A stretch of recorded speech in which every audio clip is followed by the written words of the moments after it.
Привіт усім, на зв'язку Silent. 25 квітня 2025 року я випустив часове відео по першому сезону The Walking Dead, де я переказував увесь сюжет основної гри, але я залишив без уваги перше та єдине доповнення гри. По таким причинам, що в той момент не було хорошого перекладу для цього доповнення, та й те, що це доповнення більше пов'язане з другою частиною. Тому через півроку я вирішив взятися за відео по доповненню 400 днів по першому сезону The Walking Dead. В цьому доповненні ми прослідкуємо за декількома персонажами, які під час зомбі-апокаліпсису намагаються робити добрі вчинки, але в ітозі ці добрі вчинки призводять до неоднозначних вчинків, за які нашим героям буде соромно. І перед тим як почати, хотів сказати, що за статистикою більшість людей дивляться мої відео без підписки. Тому, якщо вам подобається мій контент, ви можете мене підтримати своєю підпискою на канал, ударом по дзвіночку, щоб не пропускати всі мої нові відео, подобайкою під цим відео та своїм коментарем також під цим відео. І крім цього, можеш підписатися на мій телеграм-канал в описі під цим відео. Доповнення починається з показу на вид заправки вночі, де ми можемо помітити Кенні та Дака ще до зомбі-апокаліпсису. А після логотипу доповнення нам показують той же вид на заправку, але повного ходячими. І далі камера переноситься до дошки оголошень, де крім всяких фотографій різних людей та оголошень на розшук,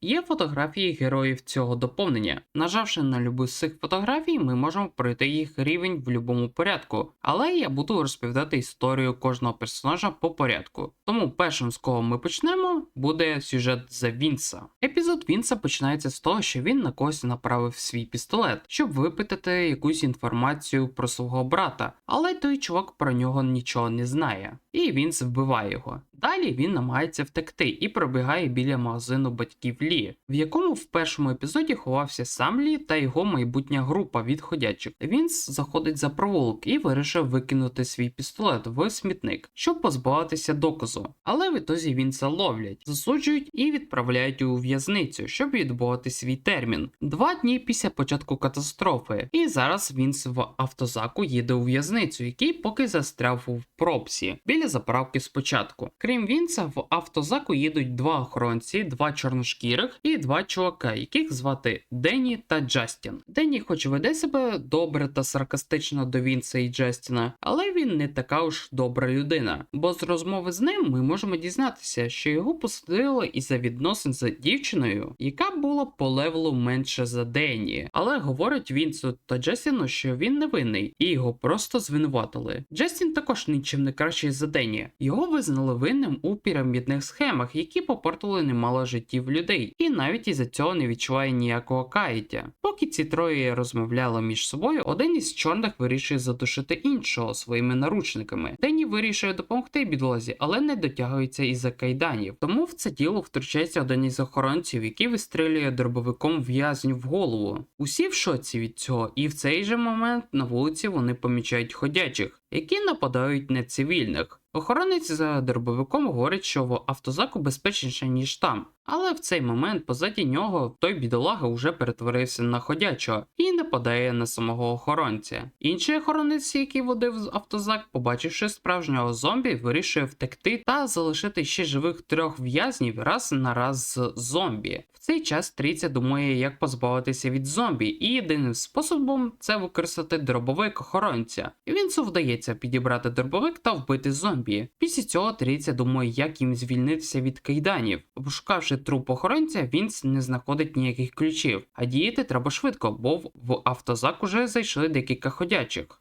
Відстрелити кайдани нічого не дало, тому єдиним варіантом залишається комусь одному відстрелити ногу, щоб решті ув'язаних змогла звільнитися від кайданів та втекти. І тут з'являється вибір, хто залишиться без ноги – Денні або Джастін. Я вирішив пожертвувати Джастіном і втекти з автозаку з Денні. На цьому закінчується епізод Вінса. Вибір, який я зробив в кінці цього епізоду та наступних епізодах, вплине на кінцівку доповнення. Епізод Вайта відбувається через 41 день після початку початку катастрофи, і цей епізод починається з виду на заправку, неподалік якої знаходиться автобус. А біля самої заправки проїжджає машина, в якій сидить сам Вайет та його друг Едді. І щодо останнього, то можемо дізнатися, що Едді вбив якогось друга нашого переслідувача, який зараз переслідує Вайета та Едді. Вайет, підібравши пістолет у Едді, стріляє по машині переслідувача, попадаючи в праву фару, завдяки чому переслідувач з'їжджає з узбіччя, а Вайет з Едді завернули в ліс, щоб сховатися від переслідувача. Поки вони їхали в туманному лісі, Едді випадково когось збиває, і мужики починають сперечатися, хто піде перевірити, кого вони збили, бо то може бути людина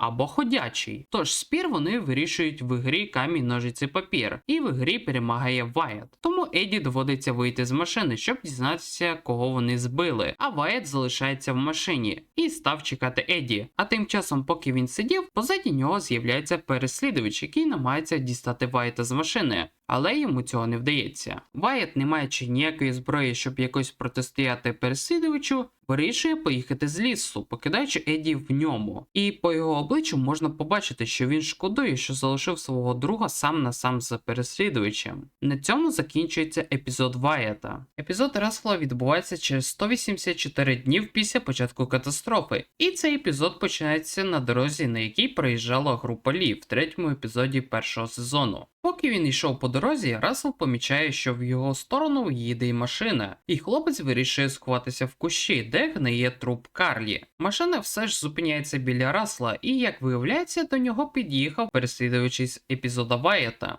Рассел вирішує сісти в машину до цього чувака, якого звати Нейт, щоб той підвез його до Стейтсбора, щоб дібратися до будинку його бабусі. Під час поїздки Нейт розпитує у Рассела про його минуле та про те, чи була у хлопця дівчина. Рассел якось намагався від цього ухилитися. Нейту це не дуже сподобалося, тому він вирішив зупинитися біля ходячки і просить Рассела оцінити її зовнішність від 1 до 10, а ще опускає вікно, щоб Рассел краще роздивився ходячку. І тут можна вже 100% зрозуміти, що Нейт ще той гівнюк, і лячно подумати, який був його друг, якого вбив Едді. Не дочекавшись відповіді від Рассела, Нейт піднімає вікно і від'їжджає далі. Нейт і Рассел приїжджають до заправки, де вирішують заправити машину та пошукати припасів. Але не встигли вони навіть вийти з машини, на них починають стріляти з кафешки. Вони вирішують сховатися за машиною і, відстрілюючись, швидко дійти до будівлі, де зможуть обійти та зайти ззаді кафешки. Їм це вдало вдається, і зайшовши ззаді будівлі, Рассел натрапляє на ходячого, яким виявляється охоронець з дробашом з епізоду Вінса. Рассел вирішує не чіпати його, і Нейт з Расселом заходять в кафешку, де вони непомітно підкрадаються до снайпера, і підкравшись до нього, ми виявляємо діда та його дружину, яку до цього поранили якісь бандити. І дід сприйняв Нейта та Рассела за тих бандитів, які до цього на них напали, і став звинувачувати в нападі на них. Нейту ці звинувачення не дуже сподобалося, тому він вирішує просто вбити їх та забрати усі їх припаси. Але Рассел, дивлячись на це все, вирішив в цьому не брати участі і залишає Нейта в кафешці. Перед цим просячи не вбивати цих старих. Рассел виходить з кафешки і чує 2 звуки постріла. На цьому закінчується епізод Рассела.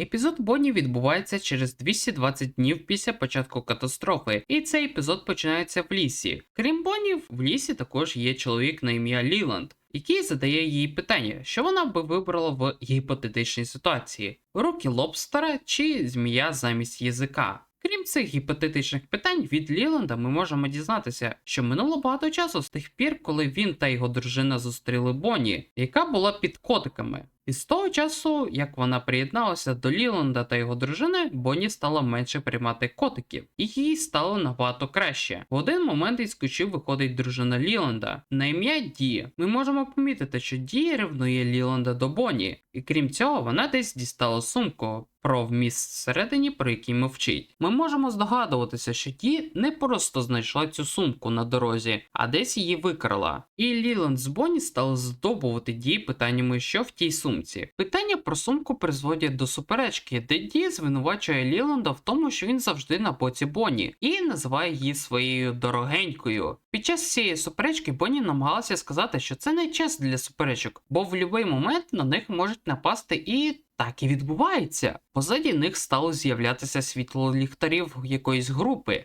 і трійця починає тікати. Під час цієї втечі Бонні підстрілюють в плече. Ліланд хоче допомогти, але Ді не дає йому цього зробити, і вони залишають Бонні сам на сам. Бонні встає і намагається побігти за ними, але втрачає рівновагу і скочується за пагорба на дорогу. Через деякий час вона прокидується і перед собою помічає ходячого, яким виявляється один із охоронців автозаку. Бонні ударяє ногою у викрутку в його голові, чим вбиває ходячого. Бонні помічає Ліланда і Ді, які тікають до кукурудзяного поля, і вирішує послідувати за ними. І крім неї, в поле також заходить група переслідувачів, яка в неї влучила. В полі нам треба буде ховатися від цих переслідувачів і не попадатися на їх світло ліхтаря. Бонні добирається до трактора, за яким вирішує сховатися. Але вона чує, як хтось наближається до цього трактору. Подумавши, що то може бути один із переслідувачів, вона вирішує підібрати шматок арматури з землі і вдарити невідомого нападника по голові, збиваючи його. Тим невідомим виявляється Ді. Бонні намагається вибачитися перед нею, кажучи, що це був нещасний випадок і тому подібне. Але Ді посилає її та називає її любителькою котиків. Після цього вона помирає. До трактора прибігає Ліланд, який питає у Бонні, що сталося з Ді. Бонні вирішує збрехати та сказати йому, що знайшла Ді такою. Крім цього, група переслідувачів все ближче до них, і Бонні вирішує діяти швидко, говорячи Ліланду, що в них немає часу на поховання Ді. Ну і чоловік, вагаючись, але погоджується з цим. Хоч перед тим, як піти, вирішує забрати сумку, через яку все це і почалося. На цьому закінчується епізод Бонні. Епізод Шел відбувається через 236 днів після початку катастрофи, і цей епізод починається на заправці, яку ми вже до цього бачили в інших епізодах. На цій заправці поселилась невелика група, в яку входять Шел, головна героїня цього епізоду,